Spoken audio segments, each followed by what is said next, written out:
So ಇನ್ನೊಂದು ಕಡೆಗೆ NIA ಅವರು ಬಳ್ಳಾರಿಯಲ್ಲಿ ತನಿಖೆಯನ್ನ ಮಾಡ್ತಾ ಇದ್ದಾರೆ. ಯಾಕೆ ಬಳ್ಳಾರಿಗೆ ಏನಾದರೂ ಹೋದ್ನಾ ಇವನು ಅಂತಂದ್ರೆ ಹೌದು, ಆ ಕಡೆಗೆ ಹೋಗಿರುವಂತ ಅನುಮಾನವನ್ನ, ಶಂಕೆಯನ್ನ ವ್ಯಕ್ತಪಡಿಸಿದ್ದಾರೆ.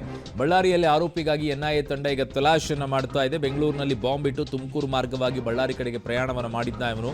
ಬಳ್ಳಾರಿಯಿಂದ ಮಂತ್ರಾಲಯ, ಆ ಮೂಲಕವಾಗಿ ಹೈದರಾಬಾದ್ ಕಡೆಗೆ ಹೋದ್ನಾ ಅಂತ ಹೇಳಿ. ಸೊ ಗೋಕರ್ಣ ಬಸ್ನಲ್ಲಿ ಕೂಡ, ಗೋಕರ್ಣಕ್ಕೆ ಹೋಗುವಂಥ ಬಸ್ನಲ್ಲಿ ಭಟ್ಕಳಕ್ಕೆ ತೆರಳುವಂತಹ ಶಂಕೆ ಕೂಡ ಈಗ ವ್ಯಕ್ತವಾಗ್ತಾ ಇದೆ.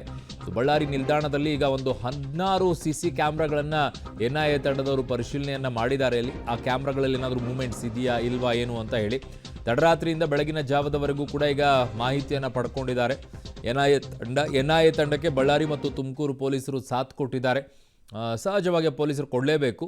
ಅಲ್ಲಿ ಎಲ್ಲವೂ ಕೂಡ ಈಗ ಪರಿಶೀಲನೆಯನ್ನು ಮಾಡ್ತಾರೆ. ಎಷ್ಟು ಕ್ಯಾಮ್ರಾಗಳು ವರ್ಕ್ ಆಗ್ತಾ ಇದ್ದಾವಲ್ಲ, ಕೆಲವೊಂದು ಕಡೆಗಳಲ್ಲಿ ಸುಮ್ಮನೆ ಕ್ಯಾಮ್ರಾ ಹಾಕಿರ್ತಾರೆ, ವರ್ಕೇ ಆಗ್ತಿರೋದಿಲ್ಲ. ಫಾರ್ ಎಕ್ಸಾಂಪಲ್ ನಮ್ಮ ವಿಧಾನಸೌಧದಲ್ಲೇ ವರ್ಕ್ ಆಗ್ತಿಲ್ಲ. 89 CC ಕ್ಯಾಮ್ರಾಗಳಿದ್ರೆ ಅದರಲ್ಲಿ 14, 15, 16 ಏನೋ ಕ್ಯಾಮ್ರಾ ಅಷ್ಟೇ ವರ್ಕ್ ಆಗ್ತಾ ಇರೋದು. ಮಲ್ಲೇಶ್ವರಂ ಬಾಂಬ್ ಬ್ಲಾಸ್ಟ್ ಪ್ರಕರಣಕ್ಕೆ ಸಂಬಂಧಿಸಿದಂತೆ ಎನ್ಐಎ ಅಧಿಕಾರಿಗಳು ಬಳ್ಳಾರಿಯಲ್ಲೂ ಕೂಡ ತಲಾಶೆನ ನಡೆಸುತ್ತಿರುವಂತದ್ದು. ಅದರಲ್ಲೂ ಪ್ರಮುಖವಾಗಿ ಬಳ್ಳಾರಿಯಿಂದ ಅಂದ್ರೆ ಬೆಂಗಳೂರಿನಿಂದ ಆತ ತುಮಕೂರು ಮಾರ್ಗವಾಗಿ ಬಳ್ಳಾರಿಗೆ ಬಂದಿರುವಂತಹ ಶಂಕೆ ಈಗ ವ್ಯಕ್ತವಾಗ್ತಿರುವಂತದ್ದು. ಹೀಗಾಗಿ ಎನ್ಐಎ ಅಧಿಕಾರಿಗಳು ಬಳ್ಳಾರಿಯ ಕೇಂದ್ರೀಯ ಬಸ್ ನಿಲ್ದಾಣದಲ್ಲಿ ಸಂಪೂರ್ಣವಾಗಿ ತಲಾಶೆನ ಮಾಡ್ತಿರುವಂತದ್ದು. ಅದರಲ್ಲೂ ಕೂಡ ಪ್ರಮುಖವಾಗಿ ಬಸ್ ನಿಲ್ದಾಣದಲ್ಲಿ ಇರ್ತಕ್ಕಂಥ ಸುಮಾರು 14 CCTV ದೃಶ್ಯಾವಳಿಗಳನ್ನ ಈಗಾಗಲೇ ಎನ್ಐಎ ಅಧಿಕಾರಿಗಳು ಪರಿಶೀಲನೆಯನ್ನ ಮಾಡಿ ವಶಕ್ಕೆ ಪಡೆದಿರುವಂತದ್ದು. ಒಟ್ಟು ಬಸ್ ನಿಲ್ದಾಣದಲ್ಲಿ ಸುಮಾರು 14ಕ್ಕೂ ಹೆಚ್ಚು CCTV ಇರುವಂತದ್ದು. ಅದರಲ್ಲಿ 10 CCTVಗಳು ಕೆಲಸವನ್ನ ಮಾಡ್ತಿರುವಂತದ್ದು. ಆ 10 CCTVಯ ದೃಶ್ಯಾವಳಿಗಳನ್ನ ಈಗ ಎನ್ಐಎ ಅಧಿಕಾರಿಗಳು ವಶಕ್ಕೆ ಪಡೆದಿರುವಂತದ್ದು. ನಂತರ ಬಸ್ ನಿಲ್ದಾಣಕ್ಕೆ ಬರುವಂತಹ ಮತ್ತೆ ಎಕ್ಸಿಟ್ ಆಗುವಂತಹ ಎಲ್ಲ CCTV ದೃಶ್ಯಾವಳಿಗಳನ್ನು ಈಗ ಎನ್ಐಎ ಅಧಿಕಾರಿಗಳು ಪರಿಶೀಲನೆಯನ್ನ ಮಾಡ್ತಿರುವಂತದ್ದು. ಅದರಲ್ಲೂ ಪ್ರಮುಖವಾಗಿ 2 ಮಾರ್ಗದಲ್ಲಿ ಆತ ಸಂಚಾರ ಮಾಡಿದಾನೆ ಎನ್ನುವಂತ ಶಂಕೆ ವ್ಯಕ್ತವಾಗ್ತಿರುವಂತದ್ದು. ಬಳ್ಳಾರಿಯಿಂದ ಧರ್ಮಸ್ಥಳ ಮಾರ್ಗ ಭಟ್ಕಳ ಕಡೆಗೆ ಆತ ಪ್ರಯಾಣವನ್ನ ಮಾಡಿದಾನೆ ಎನ್ನುವಂತ ಮಾಹಿತಿ ಎನ್ಐಎ ಅಧಿಕಾರಿಗಳು ದೊರೆತಿರುವಂತದ್ದು.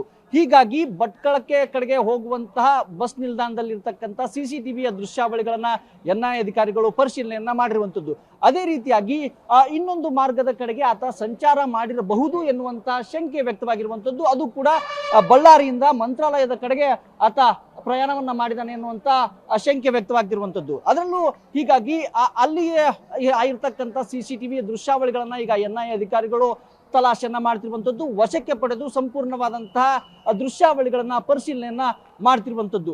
ಒಟ್ಟು ಉಗ್ರನ ಜಾಡು ಹಿಡಿದಂತಹ ಎನ್ಐಎ ಅಧಿಕಾರಿಗಳು ಬಳ್ಳಾರಿಯಲ್ಲೂ ಕೂಡ ಸಂಪೂರ್ಣವಾಗಿ ತಲಾಶೆಯನ್ನ ಮಾಡಿ ಆತನ ಪತ್ತೆಗಾಗಿ ಸಂಪೂರ್ಣವಾದಂತಹ ಹರಸಾಹಸವನ್ನ ಈಗ ಎನ್ಐಎ ಅಧಿಕಾರಿಗಳು ಪಡ್ತಿರುವಂತದ್ದು.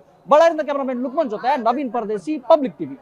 ಸೊ ಈಗ ಎಲ್ಲ ಪರಿಶೀಲನೆಯನ್ನ ಮಾಡ್ತಾ ಇದ್ರೆ ಅದಕ್ಕೆ ಹೇಳೋದು, ನಿಮ್ಮ ಮನೆಯಲ್ಲಿ ಆಗಿರ್ಬೋದು ಅಥವಾ ಹೊರಗಡೆಗೆ ಅಂಗಡಿಗಳಲ್ಲಾಗಿರ್ಬೋದು, ಸರ್ಕಾರದವರು ಅಷ್ಟೇ ಫಸ್ಟು ಕ್ಯಾಮ್ರಾ ಹಾಕಿದ್ದಾರೆ ಅಂದಮೇಲೆ ಅದರ ಪರಿಶೀಲನೆಯನ್ನು ಮಾಡ್ಕೊಳ್ಳೋದು ವರ್ಕ್ ಆಗ್ತಾ ಇದೆಯಲ್ಲ ಅಂತೇಳಿ ಬಹುತೇಕ ಕಡೆಗಳಲ್ಲಿ ಉಪಯೋಗ ಆಗುತ್ತೆ.